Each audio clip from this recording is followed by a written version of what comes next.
नमस्कार साथियों, मैं सुनील को स्वागत करता हूं आज फिर एक नए वीडियो में। आज की इस वीडियो में आपके लिए लेकर आया हूं ट्रिपल सी परीक्षा में पूछे जाने वाले टॉप 40 क्वेश्चन। आज के इस वीडियो में वो 40 क्वेश्चन होने वाले हैं जो ट्रिपल सी परीक्षा में बार बार पूछ जाते हैं और संभवतः आपके एग्जाम में भी पूछ जाएंगे। इसलिए वीडियो को बिना स्किप किए हुए अंत तक देखना है और वीडियो के अंत में जरूर बताना है कि टोटल 40 क्वेश्चन में से आपने कितने क्वेश्चन के आंसर सही दिए हैं।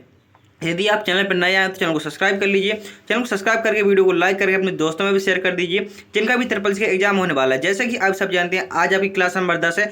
आपके यहाँ पर 9 प्रैक्टिस सेट हो चुके हैं और आज आपका 10वां प्रैक्टिस सेट है। तो यदि आपने पिछली क्लास को नहीं देखा है तो आप इस वीडियो का पिछली क्लास भी देख सकते हैं जो आपके ट्रिपल सी एग्जाम के लिए बहुत इंपॉर्टेंट होगी। जैसा कि यदि आपको जानकारी नहीं है, आपका जुलाई का एग्जाम था वो पोस्टपोन हो गया है। आपका एग्जाम अगस्त महीने में होगा और अगस्त महीने में लगभग 15 तारीख के समथिंग होगा। 15 तारीख तक आपका एडमिट कार्ड जारी हो जाएगा। तो अपनी तैयारी में बिल्कुल लग जाइए क्योंकि एग्जाम डेट आपकी जल्दी ही आने वाली है और एग्जाम डेट के साथ साथ आपके पास 1 महीना भी समय नहीं बचा हुआ है। तो अपनी तैयारी में बिल्कुल अच्छे से लग जाइए। चलिए शुरू करते हैं क्वेश्चन नंबर 1 से। क्वेश्चन नंबर 1 में क्या पूछा गया है? क्वेश्चन नंबर 1 पूछा गया है ई गवर्नेंस के 4 प्रमुख प्रकारों में शामिल नहीं है। तो कौन सा 4 प्रकारों में शामिल नहीं है? Option A G2C, option B G2G, option C G2E and option D है G2E 2B। तो यहाँ पर आपका ऑप्शन नंबर डी सही आंसर हो जाएगा। पूछा गया था कौन से प्रकारों में शामिल नहीं है, तो ऑप्शन डी आपका यहाँ पर सही आंसर होगा, ये शामिल नहीं है। जबकि आपके G2C government to customer, option B government to government, option C government to employ, ये आपके तीनों शामिल होते हैं। और चौथा होता है आपका गवर्नमेंट टू बिजनेस। ये आपके 4 होते हैं, 4 प्रकार के। ये जो दिया हुआ ऑप्शन नंबर डी, ये किसी प्रकार का आपका ई गवर्नेंस का प्रकार नहीं होता। नेक्स्ट क्वेश्चन जिसमें पूछा गया है SSL। SSL किसके लिए प्रयोग होता है? तो सबसे पहले हम SSL की फुल फॉर्म जानते हैं। ये फुल फॉर्म आपके लिए इंपॉर्टेंट हो सकती है। SSL का फुल फॉर्म होता है सिक्योर्ड सॉकेट लेयर। SSL का फुल फॉर्म क्या होता है? तो SSL का फुल फॉर्म होता है सिक्योर्ड सॉकेट लेयर। किसके लिए प्रयोग होता है? तो SSL का प्रयोग करते हैं हम सुरक्षित संचार के लिए, सुरक्षित कम्युनिकेशन, सिक्योर कम्युनिकेशन के लिए किसका प्रयोग करते हैं? तो सुरक्षित संचार के लिए हम करते हैं SSL का प्रयोग, जिसका फुल फॉर्म होता है secure socket layer. Next question पूछा गया है लिब्रे ऑफिस कैल्क में ब्लैंक फंक्शन का प्रयोग होता है। जो ब्लैंक फंक्शन होता है आखिर इसका क्या प्रयोग होता है लिब्रे ऑफिस कैल्क में? ऑप्शन ए है ये खाली सेल्स को गिनने के लिए, गलत सेल्स को गिनने के लिए, न्यूमेरिक गिनने के लिए, ये टेस्ट गिनने के लिए। लिब्रे ऑफिस कैल्क में काउंट ब्लैंक फंक्शन का प्रयोग किसके लिए होता है? जो काउंट ब्लैंक फंक्शन होता है उसका प्रयोग होता है खाली सेल्स को गिनने के लिए। खाली सेल्स को गिनने के लिए किसका प्रयोग करते हैं? तो खाली सेल्स को गिनने के लिए हम प्रयोग करेंगे काउंट ब्लैंक फंक्शन का। ऑप्शन बी यहाँ पर आपका सही आंसर होगा। आप लिब्रे ऑफिस कैल्क में कोई भी फॉर्मूला लगाते हैं तो आपको कौन से चिन्ह का प्रयोग करना होगा? आपको वहाँ पर बराबर चिन्ह का प्रयोग करना होगा।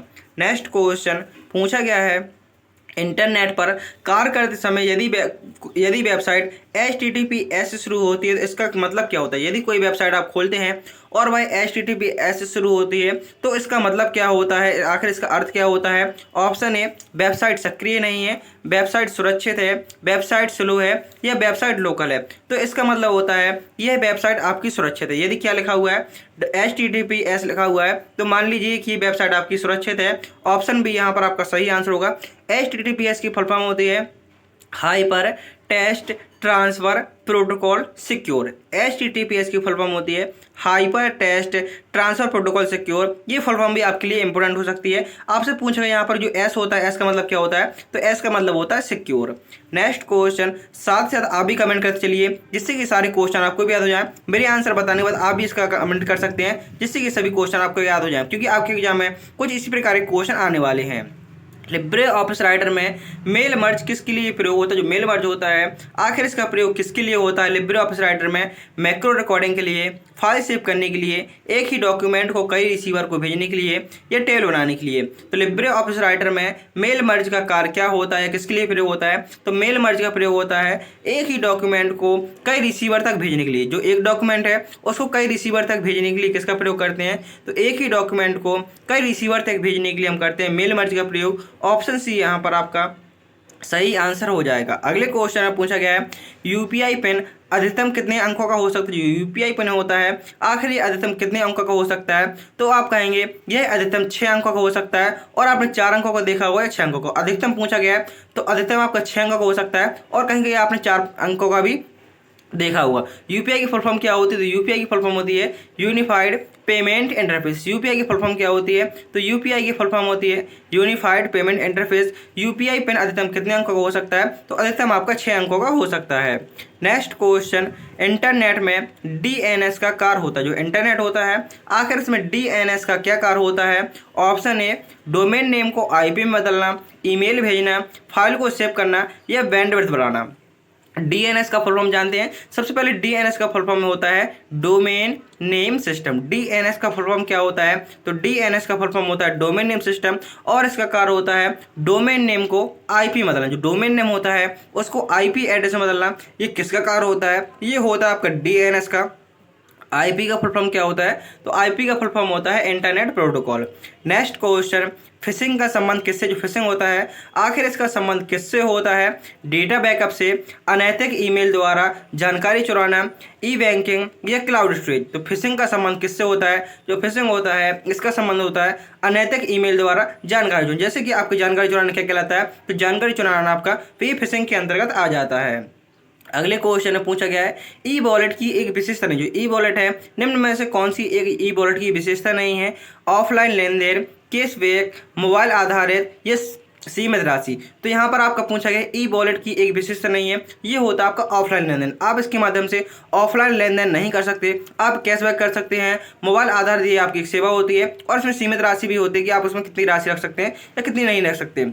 जैसे कि आपका यूपीआई फोन पे हो गया, आप क्या है ये आपका ऑनलाइन ट्रांजेक्शन के माध्यम से कर सकते हैं। अगले क्वेश्चन में पूछा गया है IPv6 में कितने बिट्स होते हैं? जो IPv6 होता है आखिर इसमें कितने बिट्स होते हैं? 32 बिट, 64 बिट, 128 बिट या 256 बिट। तो सबसे पहले हम इसकी फुल फॉर्म जानते हैं। IPv6 की फुल फॉर्म होती है internet protocol version 6। Internet protocol version 6 की आपकी फुल फॉर्म होती है IPv6 की। आखिर ये कितने बिट का होता है? यही होता है आपका 128 बिट का। ऑप्शन सी सही आंसर होगा। IPv6 कितने बिट का होता है? जो IPv6 होता है यह आपके 128 बिट का होता है। ई लर्निंग प्लेटफॉर्म SWAYAM किस मंत्रालय के अधीन? जो SWAYAM है आखिर ये किस मंत्रालय के अधीन है? ई लर्निंग प्लेटफॉर्म के अंतर्गत। तो ये आपका ऑप्शन नंबर है रक्षा मंत्रालय, मानव संसाधन विकास मंत्रालय, कृषि मंत्रालय या वित्त मंत्रालय। तो यहाँ पर आपका आंसर होगा ऑप्शन नंबर बी सही आंसर हो जाएगा। यह आपका मानव संसाधन विकास मंत्रालय द्वारा अधीन है। ई लर्निंग प्लेटफॉर्म SWAYAM किस मंत्रालय के अधीन है? यह आपका मानव संसाधन विकास मंत्रालय द्वारा अधीन है। अगले क्वेश्चन में पूछा गया है question number 12, Libre office writer में ड्रॉप कैप का प्रयोग होता है। जो लिब्रे ऑफिस राइटर होता है आखिर इसमें ड्रॉप कैप का प्रयोग किसके लिए होता है? पैराग्राफ हटाने के लिए, लाइन हाईलाइट करने के लिए, पहला अक्षर बड़ा दिखाने के लिए या डॉक्यूमेंट को सेव करने के लिए। जो ड्रॉप कैप होता है इसका प्रयोग होता है पहला अक्षर बड़ा दिखाने के लिए। पहला अक्षर बड़ा दिखाने के लिए किसका प्रयोग करते हैं? तो पहला अक्षर बड़ा दिखाने के लिए हम ड्रॉप कैप का प्रयोग करते हैं। जैसे कि आपने न्यूज़पेपर देखा होगा और जैसे आज तक का आपका न्यूज़पेपर आता है तो आपने आ देखा होगा बहुत बड़ा होगा और जा छोटा होगा, बहुत सारी इसमें लाइन लिखी होंगी, 3-4 लाइन लिखी होंगी। इस प्रकार से देखा होगा। जो पहला अक्षर होता है उसको बड़ा करने के लिए किसका प्रयोग करते हैं? तो पहले अक्षर को बड़ा करने के लिए हम ड्रॉप कैप का प्रयोग करते हैं। अगले क्वेश्चन में पूछा गया है कंप्यूटर में वॉर्म क्या होती है? कंप्यूटर होता है आखिर इसमें वॉर्म होते हैं वो क्या होते हैं? हार्डवेयर होते हैं, एंटीवायरस होते हैं, एक प्रकार का वायरस या ऑपरेटिंग सिस्टम। कंप्यूटर में वॉर्म क्या होता है? तो कंप्यूटर में वॉर्म होता है यह एक प्रकार का वायरस होता है। ऑप्शन सी सही आंसर हो जाएगा। NIC का पूरा नाम क्या? जो NIC होता है आखिर NIC का पूर्ण रूप क्या होता है? तो NIC का फुल फॉर्म होता है नेशनल इन्फॉर्मेटिक्स सेंटर। NIC का फुल फॉर्म क्या होता है? तो NIC का फुल फॉर्म होता है national informatics centre. Option B यहाँ पर आपका सही आंसर हो जाएगा। अगले क्वेश्चन में पूछा गया है HTML में BR टैग का प्रयोग किया जाता है। जो HTML होता है अगर इसमें BR टैग का प्रयोग किसके लिए किया जाता है? तो सबसे पहले हम HTML की फुल फॉर्म जानते हैं। HTML की फुल फॉर्म होती है hyper text markup language. HTML की फुल फॉर्म क्या होती है? तो HTML की फुल फॉर्म होती है हाइपर टेक्स्ट मार्कअप लैंग्वेज। इसमें जो BR टैग होता है इसका प्रयोग किसके लिए होता है? तो BR टैग का प्रयोग होता है लाइन ब्रेक करने के लिए। लाइन ब्रेक करने के लिए किस टैग का प्रयोग करते हैं? तो लाइन को ब्रेक करने के लिए हम करते हैं BR टैग का प्रयोग। ऑप्शन ए यहाँ पर आपका सही आंसर हो जाएगा। नेक्स्ट क्वेश्चन नंबर 16 जिसमें पूछा गया है लिब्रे ऑफिस कैल्क में इफ फंक्शन का प्रयोग किसके लिए होता है? जो इफ फंक्शन होता है इसका प्रयोग होता है कोई शर्त लागू करने के लिए। शर्त को लागू करने के लिए किसका प्रयोग करते हैं? तो शर्त को लागू करने के लिए इफ फंक्शन का प्रयोग करते हैं। जैसे कि मैंने यहाँ पर लिखा इक्वल एफ लगाया, कोष्टक ओपन किया और जैसे मेरी यहाँ पर जैसे कोई वैल्यू है, जैसे मैंने यहाँ पर लिखा 80 लिखा और यहाँ पर ग्रेटर देन लगा दिया और यहाँ पर लिख दिया मैंने 50। तो यदि आप ये वैल्यू सही है तो क्या लिख देगा, वो ट्रू लिख देगा। और जैसे मैंने लिख दिया यदि ये वैल्यू सही है तो ट्रू, अन्यथा क्या आ जाएगा, आपका फॉल्स आ जाएगा। तो यहाँ पर डबल इनवर्टेड कॉमा में लिख देंगे ये दोनों वैल्यू और इस प्रकार से कॉमा लगा देंगे और कोष्टक को यहाँ से बंद कर देंगे। तो आप देखेंगे क्या ये 80 होता है, 50 से बड़ा होता है, तो आप कहेंगे हाँ 50 से बड़ा होता है। तो इसका आंसर क्या आ जाएगा, आपको जो आपने टी दर्शाया है ये आपका टी आंसर आ जाएगा। तो एफ फंक्शन का प्रयोग करते हैं शर्त के अनुसार, कोई आप शर्त अलाउ करना चाहते हैं उसके लिए आप किसका प्रयोग करेंगे, एफ फंक्शन का।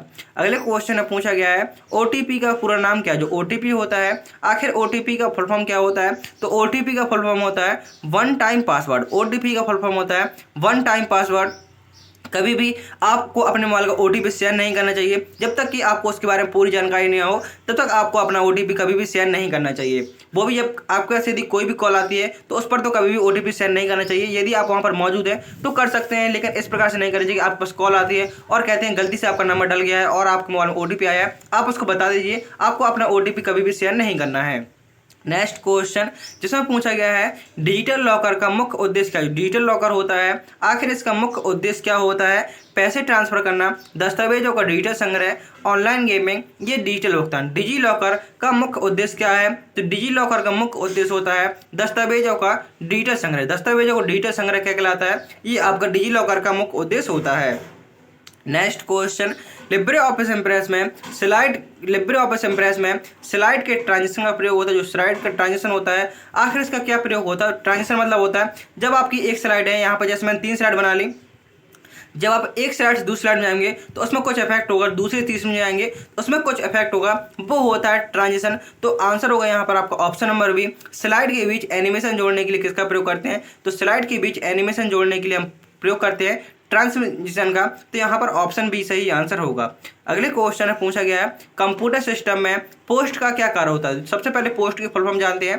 पोस्ट का फुल फॉर्म होता है power on self test. Power on self test आपका ये पोस्ट का फुल फॉर्म होता है। आखिर इसका क्या कार्य होता है, तो पोस्ट का कार्य होता है सिस्टम का प्रारंभिक परीक्षण। सिस्टम का प्रारंभिक परीक्षण कौन करता है, वो करता है पोस्ट, जिसकी फुल फॉर्म होती है पावर ऑन सेल्फ टेस्ट। ये फुल फॉर्म आपसे पूछ सकता है कि पोस्ट की फुल फॉर्म क्या होती है, ये होती है पावर ऑन सेल्फ टेस्ट। अगले क्वेश्चन में पूछा गया है, यहाँ पर आपके 20 क्वेश्चन पूरे होते हैं। उम्मीद करता हूँ कि आपको वीडियो पसंद आ रहा होगा। यदि आपने अभी तक वीडियो को लाइक नहीं किया तो वीडियो को लाइक करके चैनल को सब्सक्राइब कर लीजिए। और मैंने वीडियो डिस्क्रिप्शन में सभी मैराथन क्लास की लिंक दे रखी है, आप इस वीडियो के बाद वो मैराथन क्लास देख सकते हैं, जो आपके ट्रिपल सी एग्जाम के लिए बहुत इंपॉर्टेंट होंगी, क्योंकि मैंने उसमें जो प्रत्येक चैप्टर से बनने वाले सारे क्वेश्चन हैं उन सभी क्वेश्चनों को कवर कराया है। तो आप इस वीडियो के बाद मैराथन क्लास भी देख सकते हैं। अगले क्वेश्चन में पूछा गया है लिब्रे ऑफिस राइटर में फाइंड एंड रिप्लेस करने की शॉर्टकट कुंजी क्या होती है। जो फाइंड एंड रिप्लेस होता है, आखिर इसकी शॉर्टकट कुंजी क्या होती है, तो फाइंड एंड रिप्लेस करने की शॉर्टकट कुंजी होती है कंट्रोल एच। कंट्रोल एच से क्या होता है, कंट्रोल एच से आप फाइंड एंड रिप्लेस कर सकते हैं। यदि सिर्फ यहाँ पर पूछा जाए तो फाइंड की शॉर्टकट कुंजी क्या होती है, तो फाइंड की शॉर्टकट कुंजी होती है कंट्रोल एफ और राइट अलाइन। जैसे आप कुछ भी टेक्स्ट लिखते हैं तो वो हमेशा लेफ्ट से लिखता है, यदि आप उसका अलाइन राइट करना चाहते हैं कि राइट साइड से लिखना स्टार्ट हो तो कंट्रोल आर का प्रयोग करना होगा। और कंट्रोल जी से क्या होता है, कंट्रोल जी से होता है go to. Next question presentation के दौरान स्लाइड शो शुरू करने के लिए कौन शॉर्टकट कुंजी का प्रयोग करते हैं, तो प्रेजेंटेशन के दौरान स्लाइड शो को शुरू करने के लिए हम प्रयोग करेंगे F5 का। ऑप्शन बी यहाँ पर आपका सही आंसर होगा। जो शिफ्ट प्लस F5 होता है, इसकी मतलब होता है जैसे कि आप टोटल आपकी 10 स्लाइड हैं और आप 6वीं स्लाइड पर हैं, और जैसे ही आप शिफ्ट के साथ F5 प्रेस करते हैं तो आपकी स्लाइड 6वें नंबर से ही रन होना स्टार्ट हो जाएंगी। तो आप यहाँ से यदि स्लाइड को शुरू से रन कराना चाहते हैं तो F5 करेंगे, और जहाँ से आप जिस स्लाइड पर है उसी से स्लाइड को रन कराना चाहते हैं तो किसका प्रयोग करेंगे, शिफ्ट प्लस F5 का। अगले क्वेश्चन में पूछा गया क्वेश्चन नंबर 23 में यूपीआई में बीपीए का अर्थ क्या है। जो यूपीआई होता है यूनिफाइड पेमेंट इंटरफेस, इसमें बीपीए का क्या अर्थ होता है, तो बीपीए का अर्थ होता है वर्चुअल पेमेंट एड्रेस। बीपीए का अर्थ क्या होता है, तो बीपीए का अर्थ होता है virtual payment address. Option number B यहाँ पर आपका सही आंसर हो जाएगा। नेक्स्ट क्वेश्चन एक ब्राउजर का उदाहरण। जो एक ब्राउजर का उदाहरण कौन सा हो जाएगा, तो एमएस वर्ड क्या है, ये आपका एक एप्लीकेशन सॉफ्टवेयर है। लिब्रे ऑफिस भी आपका यह एप्लीकेशन सॉफ्टवेयर हो जाएगा। और गूगल क्रोम क्या है? गूगल क्रोम यहाँ पर आपका एक ब्राउजर है, तो ऑप्शन सी यहाँ पर आपका सही आंसर होगा। एक वेब ब्राउजर है, तो गूगल क्रोम में क्या है? गूगल क्रोम आपका एक वेब ब्राउजर है। नेक्स्ट क्वेश्चन, कंट्रोल प्लस ई का प्रयोग किसके लिए होता है? कंट्रोल प्लस ई शॉर्टकट कुंजी है, आखिर इसका प्रयोग किसके लिए होता है? तो कंट्रोल प्लस ई शॉर्टकट कुंजी का प्रयोग होता है टेस्ट का अलाइन सेंटर करने के लिए। इसका मतलब क्या होता है? जैसे आप हमेशा टेस्ट लिखते हैं तो वो लेफ्ट साइड से लिखता है, लेकिन आप चाहते हैं जो भी टेस्ट है आपको सेंटर से लिखना स्टार्ट हो, यहाँ से लिखना, आपका कर्सर वर्तमान बीच में आ जाए। जो टेस्ट, यदि आप कर्सर को सेंटर में लाना चाहते हैं तो किसका प्रयोग करेंगे? कंट्रोल प्लस ई शॉर्टकट कुंजी का प्रयोग करेंगे। नेक्स्ट क्वेश्चन पूछा गया है, India.gov.in किस प्रकार की वेबसाइट है? जो India.gov.in वेबसाइट ये किस प्रकार की है? तो आप कहेंगे यह आपका एक सरकारी पोर्टल है। किससे पता चला? GOV का मतलब होता है, GOV का मतलब होता है गवर्नमेंट। तो India.gov.in किस प्रकार की वेबसाइट है? यह आपकी एक सरकारी वेबसाइट है। ई वेस्ट का संबंध किससे? जो ई वेस्ट है आखिर इसका संबंध किससे है? डेटा सिक्योरिटी से, पुराने इलेक्ट्रॉनिक उपकरणों से, सोशल मीडिया से या नेटवर्क से? ई वेस्ट का संबंध किससे है? तो ई वेस्ट का संबंध है आपका पुराने इलेक्ट्रॉनिक उपकरण से। ई वेस्ट का संबंध किससे है? तो पुराने इलेक्ट्रॉनिक उपकरण से आपका ई वेस्ट का संबंध है। अगले क्वेश्चन में पूछा गया है, ओपन सोर्स सॉफ्टवेयर का उदाहरण कौन? जो ओपन सोर्स सॉफ्टवेयर का उदाहरण कौन सा है? MS office, window, Libre office या आपका adobe Photoshop? Open source software का उदाहरण कौन सा है? जो ओपन सोर्स होता है, जिसका सोर्स कोड आपको फ्री में उपलब्ध हो जाता है, तो वो होता है आपका ओपन सोर्स। ओपन सोर्स कौन सा हो जाएगा यहाँ पर आपका? तो ओपन सोर्स होता है आपका लिब्रे ऑफिस। ऑप्शन सी नहीं, ऑप्शन सी यहाँ पर आपका सही आंसर हो जाएगा। अगले क्वेश्चन में पूछा गया है, कंप्यूटर में ALU का कार्य होता है। जो कंप्यूटर में ALU होता है आखिर इसका क्या कार्य होता है? तो ALU कार्य होता है लॉजिकल और अंकगणितीय गणना करना। लॉजिकल और अंकगणितीय गणना करना ये किसका कार्य होता है? ये होता है आपका ALU का। ALU का फुल फॉर्म होता है arithmetic logical unit. ALU full form होता है arithmetic logic unit. Next question पूछा गया जिसमें फाइल को रीनेम करने की शॉर्टकट कुंजी क्या होती है? जैसे कि आप किसी फाइल या फोल्डर को रीनेम करना चाहते हैं, उसके लिए आपको कौन सी की का प्रयोग करना पड़ेगा? ये तो आपको पता है कि आप राइट क्लिक करेंगे, राइट क्लिक करने के बाद रीनेम कर देंगे, लेकिन यहाँ पर शॉर्टकट की पूछ रहा है कि आप डायरेक्ट शॉर्टकट की मदद से, कौन सी की मदद से आप डायरेक्ट उसका रीनेम कर सकते हैं, नाम बदल सकते हैं। तो वो होती है F2। जैसे ही आप F2 बटन प्रेस करेंगे तो उसका रीनेम का ऑप्शन आ जाएगा और आप उसको नाम बदल सकते हैं, जो भी आप फाइल का नाम डालना चाहते हैं। अगले क्वेश्चन में पूछा गया, क्वेश्चन नंबर 31 में, कंप्यूटर भाषा बाइनरी में प्रयुक्त अंकों की संख्या कितनी होती है? जो कंप्यूटर भाषा में बाइनरी संख्या होती है उसमें 2 अंकों का प्रयोग होता है, वो होता है 0 और 1। अगले क्वेश्चन में पूछा गया है, सोशल नेटवर्किंग साइट का उदाहरण। जो सोशल नेटवर्किंग साइट है निम्न में से कौन सा एक उदाहरण है? तो option A Gmail, YouTube, Facebook या IRCTC। तो सोशल नेटवर्किंग साइट का एक उदाहरण है, तो वो आपका यहाँ पर फेसबुक हो जाएगा। जैसे फेसबुक क्या है? ये आपका एक सोशल नेटवर्किंग साइट का उदाहरण है। अगले क्वेश्चन में पूछा गया है, ऑपरेटिंग सिस्टम का कार्य नहीं। जो ऑपरेटिंग सिस्टम होता है आखिर निम्न में से कौन सा कार्य नहीं? तो यहाँ पर सभी ऑप्शन पढ़ने पड़ेंगे। हार्डवेयर नियंत्रित करना, सॉफ्टवेयर इंस्टॉल करना, कैलकुलेटर की गणना करना या फाइल मैनेजमेंट। ऑपरेटिंग सिस्टम का कार्य नहीं है, तो ऑपरेटिंग सिस्टम का कार्य नहीं होता है, वो होता है कैलकुलेटर की गणना करना। कैलकुलेटर की गणना करना ये आपका ऑपरेटिंग सिस्टम का कार्य नहीं होता है। बकाया हार्डवेयर को नियंत्रित करना, सॉफ्टवेयर इंस्टॉल करना और फाइल मैनेजमेंट, ये तीनों आपके ऑपरेटिंग सिस्टम के कार्य होते हैं। अगले क्वेश्चन में पूछा गया है, कंप्यूटर में ड्राइवर का कार्य क्या होता है? कंप्यूटर में ड्राइवर होता है, आखिर इसका क्या कार्य होता है? जो कंप्यूटर में ड्राइवर होता है, क्या इसका कार्य प्रिंटिंग करना होता है, हार्डवेयर और सॉफ्टवेयर के बीच संचार करना या रैम को बढ़ाना या OS को रन करना? तो कंप्यूटर में जो ड्राइवर होता है इसका कार्य होता है हार्डवेयर और OS मतलब होता है ऑपरेटिंग सिस्टम के बीच संचार। कंप्यूटर में ड्राइवर का कार्य होता है हार्डवेयर और ऑपरेटिंग सिस्टम के बीच संचार करना। ये आपका किसका काम होता है? कंप्यूटर में ये ड्राइवर का कार्य होता है। अगले क्वेश्चन में पूछा गया है, कंप्यूटर में बूटिंग प्रोसेस प्रारंभ होती है। जो कंप्यूटर होता है आखिर इसमें बूटिंग प्रोसेस है ये कब से प्रारंभ होती है? यूजर लॉगिन से, ऑपरेटिंग सिस्टम इंस्टॉल करने से, कंप्यूटर चालू करते ही या फाइल खोलने से? कंप्यूटर में बूटिंग प्रोसेस प्रारंभ होती है, जो कंप्यूटर होता है उसमें बूटिंग प्रोसेस होती है कंप्यूटर चालू करते ही। कंप्यूटर चालू करते ही ये आपकी बूटिंग प्रोसेस होती है। ऑप्शन सी सही आंसर हो जाएगा। नेक्स्ट क्वेश्चन, क्वेश्चन नंबर 36 पूछा गया है, कंट्रोल प्लस यू शॉर्टकट कुंजी का प्रयोग किसके लिए करते हैं? जो कंट्रोल प्लस यू शॉर्टकट कुंजी होती है आखिर इसका प्रयोग हम किसके लिए करते हैं? टेक्स्ट को अंडरलाइन करने के लिए। तो आप कहेंगे बिल्कुल सही है, टेक्स्ट को अंडरलाइन करने के लिए कंट्रोल यू का प्रयोग करते हैं। नया डॉक्यूमेंट बनाने के लिए कंट्रोल प्लस एन का प्रयोग करते हैं। और अंडो करने के लिए Ctrl+Z का प्रयोग करते हैं। अंडो करने के लिए Ctrl+Z का प्रयोग करते हैं। आपको कमेंट में बताना है कि सेव करने की शॉर्टकट कुंजी क्या होती है।